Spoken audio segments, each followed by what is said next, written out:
Parlait de Diomi dont le procès est en cours. Ensuite, on a ajouté, dès qu'il était en prison, atteinte à la sûreté de l'État,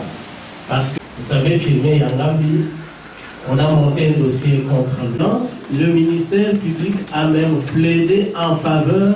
à la paix et à la sécurité toujours en péril à l'est de la République démocratique du Congo. Au regard de l'évolution de la situation politique et sécuritaire, combien préoccupante en République démocratique du Congo,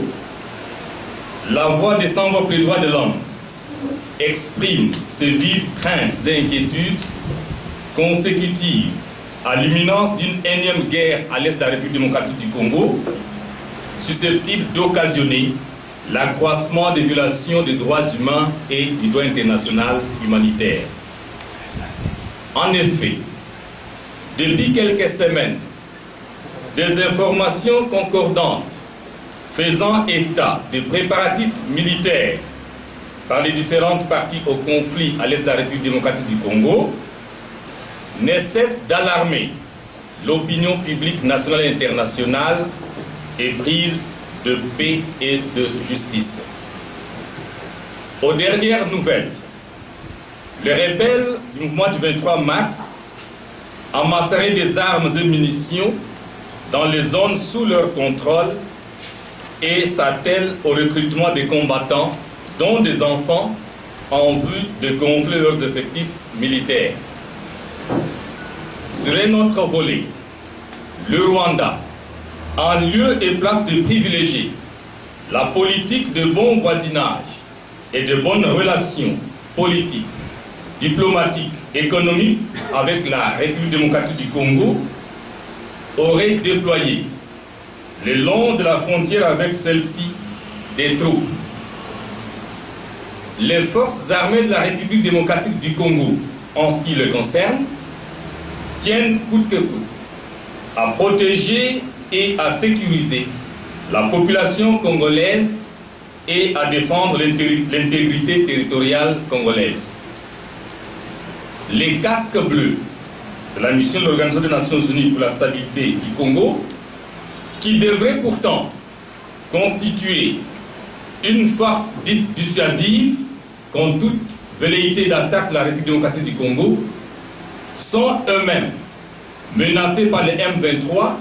avec l'interdiction qui leur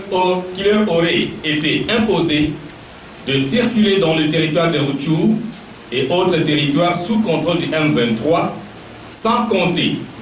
les tirs répétés du M23 sur les hélicoptères de la MONUSCO les 11 et 18 octobre 2013, respectivement à Rumangabo et Kibumba, et ce, en toute impunité.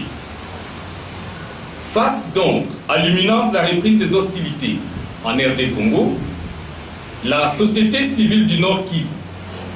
et plusieurs autres organisations non gouvernementales du droit de l'homme au niveau national et international ont à maintes reprises attiré l'attention des autorités congolaises sur le mouvement suspect des troupes lourdement armées aux frontières de la RD Congo et du Rwanda et dans les territoires contrôlés par le M23.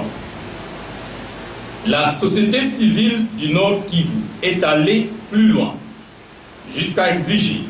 la proclamation par le chef de l'État de l'état de siège. Tout récemment, ce sont les élus du Nord Kivu qui, à travers le mémorandum adressé au chef de l'État et au président de l'Assemblée nationale, ont exigé la proclamation de l'état de siège à l'est de la République démocratique du Congo. Eu égard à tous ces cris de détresse, il est plus que temps que les autorités congolaises se mobilisent, non seulement à travers des points de presse et discours réitérés à longueur de journée, mais également et surtout à travers des actions concrètes visant la restauration effective de la paix et de la sécurité à l'est de la République démocratique du Congo, en vue de protéger la population longtemps meurtrie de cette partie de l'humanité. Aussi, la VSF plaide pour la mobilisation tous azimuts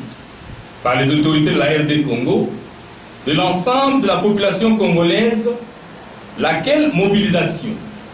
devra se matérialiser par la tenue et l'organisation de manifestations pacifiques auxquelles devront impérativement prendre part